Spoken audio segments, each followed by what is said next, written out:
नमस्कार शेतकरी मित्रांनो।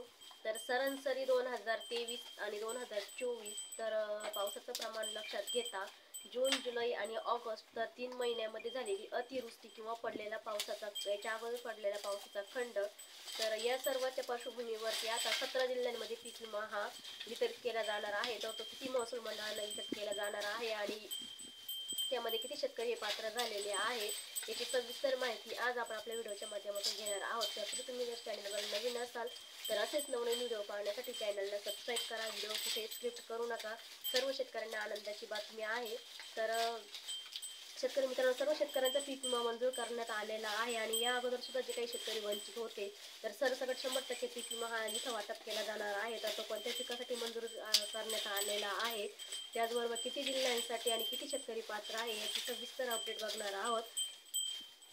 तर शेतकरी मित्रांनो, 17 जिल्ह्यांमध्ये वितरण हे मोठ्या प्रमाणावरती सुरू झालेलं आहे आणि या जिल्ह्यातील शेतकऱ्यांच्या मोठ्या प्रमाणावरती झालेलं नुकसान, त्यामुळे शेतकऱ्यांना ही दिलासा देण्यासाठी आता अग्रिमचं जे काही पीक विमा वाटप सुरू करण्यात आलेलं आहे। तर यामध्ये कृषी मंत्री धनंजय मुंडे यांनी प्रशासनाच्या माध्यमातून पावसाच्या 21 दिवसापेक्षा पडलेला जास्त पावसाचा खंड असल्यास पंचनामे पूर्ण करून अग्रिमची जी पीक विम्याची रक्कम आहे ती देण्यासाठी सूचना दिलेल्या आहेत।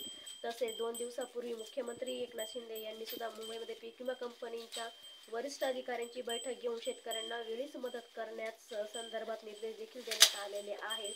तर शेतकरी मित्रांनो, लवकरच जे काही नुकसान भरपाई ग्रस्त शेतकरी आहे त्यांना मदत मिळणार आहे असे आश्वासन देखील देण्यात आलेले आहे। आणि त्याचबरोबर शेतकरी मित्रांनो, जिल्हा अधिकाऱ्याच्या माध्यमातून त्यांच्या प्रयत्नांनी शुक्रवारी पीक विमा कंपनीने 25% अग्रिमचं जे काही पीक विमा मंजूर केलेला आहे याचा लाभ 17 जिल्ह्यातील 2,75,900 पीक विमा धारकांना, सोयाबीन उत्पादक शेतकऱ्यांना होणार आहे।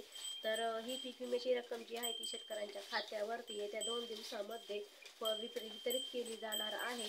तर त्यामध्ये सोयाबीन उत्पादक शेतकरी आहे त्यांच्या खात्यावरती 105 कोटीची जी काही अग्रिमची रक्कम आहे ती जमा करण्यात आलेली आहे। तर या प्रधानमंत्री पीक विमा योजनेअंतर्गत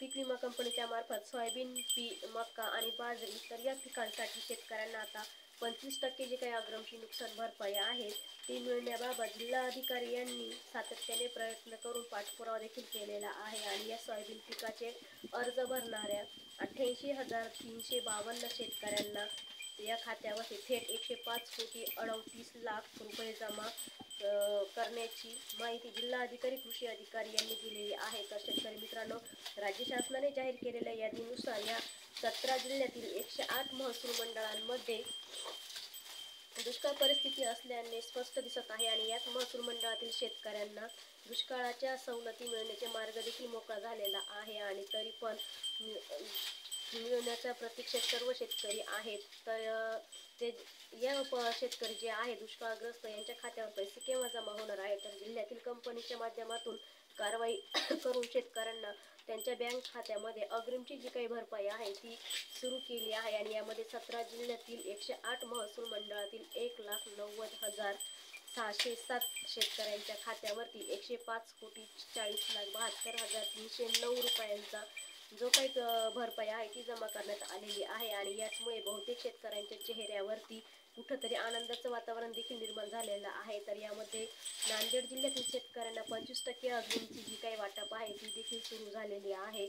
आणि यामध्ये सोयाबीन उत्पादकांचे 50%पेक्षा जास्त नुकसान झाल्यामुळे जिल्हाधिकारी राऊत यांनी 25% अग्रिमचे जे काही पीक विमा वाटप आहे त्यासाठी अधिसूचना देखील लागू केलेल्या आहे। आणि यामध्ये सोयाबीन पिकाच्या मोठ्या प्रमाणावरती झालेलं नुकसान, तर यामध्ये सुद्धा मागील 2 दिवसामध्ये 50 कोटी रुपये शेतकऱ्यांच्या खात्यावरती जमा झाल्याची पीक विमा कंपनीच्या सूत्रांकडून माहिती येत आहे। तर काही जिल्ह्यांमध्ये पिकांना यामधून वगळून देखील सोयाबीन उत्पादकांना 25% अग्रिमचं जे काही मंजूर करून वाटप देखील केलेले आहे। आणि यामुळे आता जिल्ह्यातील 6.5 लाख हेक्टरवरील पेरणी झालेल्या सोयाबीनसाठी 8.5 लाख पीक विमा भरलेल्या शेतकऱ्यांसाठी 311 कोटी पेक्षा अधिकची रक्कम जी आहे त्यांच्या खात्यावरती जमा केली जाणार आहे। तर यामध्ये पहिला जो जिल्हा आहे तर यामध्ये पहिल्या दिवशी 30 कोटी रुपये जमा झाले, तर दुसऱ्या दिवशी 20 कोटी रुपये जमा झालेले आहे आणि असे एकत्रितपणे 50 कोटी रुपये हे सर्व शेतकऱ्यांच्या खात्यावरती वितरित केले जाणार आहे. तर आता 25% पीक विम्याची जी काही रक्कम आहे ती निवडण्याच्या प्रतीक्षेमध्ये असणाऱ्या सर्व शेतकऱ्यांना त्यांच्या खात्यावरती जमा केली जाणार आहे. तर ती पीक विम्याची जी काही रक्कम आहे ती राज्य सरकारकडून 506 कोटींचा निधी जो आहे तो आजपासून वाटप केली जाणार आहे. तर सर्व शेतकऱ्यांच्या खात्यावरती ही जमा देखील झालेली आहे. तर यानंतर राज्यातील बीड आणि लातूर या जिल्ह्यामध्ये सुद्धा सरसकट पीक विमा जो आहे तो मंजूर करून शेतकऱ्यांना सुद्धा आता लवकरच पैसे त्यांच्या खात्यावरती जमा केले जाणार आहे. तर असे आदेश देखील प्रशासनाने देण्यात आलेले आहे आणि त्यासाठी सरकारकडून निधी विधेयक वितरित करण्याचा देखील हा आलेला आहे.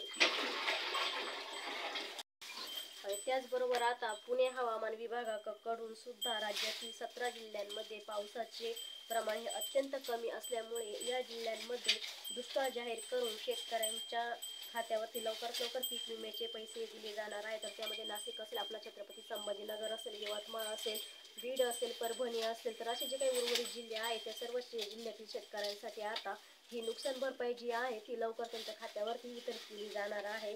तर ही नुकसान भरपाई जर येत्या 2 दिवसामध्ये मिळाली नाही तर आम्ही टोकाचे पाऊल उचलू, असे राज्य कृषी मंत्री धनंजय मुंडे यांनी आवाहन देखील केलेले आहे.